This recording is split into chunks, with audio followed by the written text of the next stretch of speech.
If you're a personal trainer, this may help you. I've been a personal trainer now for over 8 years, and to watch my ebbs and flows, watch how I've shifted how I train, to know that how I do things is not concrete. They will change over time.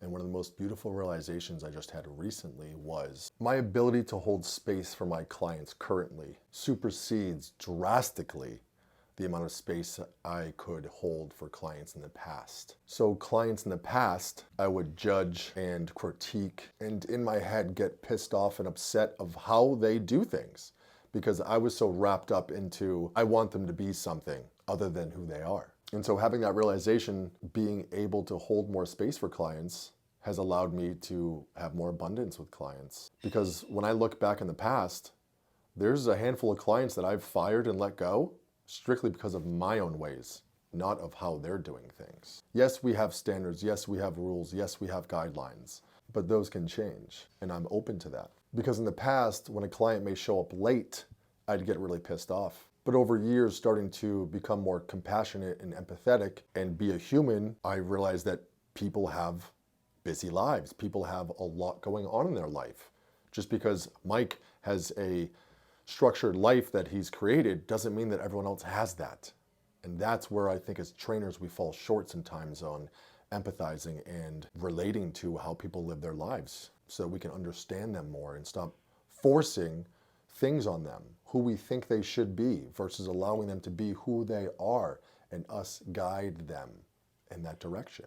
And that's going to ask a lot of us as personal trainers to adjust and to change our ways of doing things, to meet them where they're at.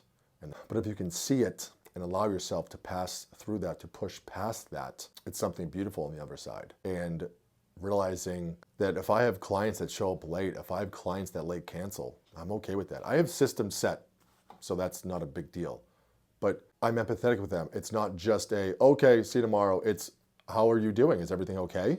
Like, what's going on? Because I get it, you still have to be the boss, but you also still have to be a fucking human being to them and relate to them. Because that's what creates rapport with clients, showing that you actually give a fuck and you're not just here just to train them all the time. And it's so interesting for me to see how I perceive clients now versus before. There's so many clients that I would fire currently from before, but now I have a different perspective of them. And it's actually quite fucking beautiful because there's no bullshit in my head on who I want them to be.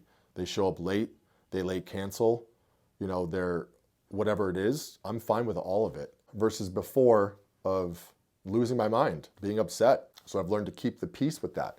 And that itself manifests and projects onto my clients where they don't feel as judged, as shamed, as worthless, as they're wrong for doing it, but to constantly congratulate and constantly show them who they are regardless of the circumstances given. And that's a beautiful fucking thing to have. So I suggest if you're a personal trainer and you have a lot of issues going up on here on how we see certain people or clients, I invite you to allow the shift, allow ourselves to not be so rigid in how we do things, but to expand our ability to hold more space, which does mean we have to let go of some of the shit that doesn't serve us anymore. It can be that simple, but simple doesn't always mean easy.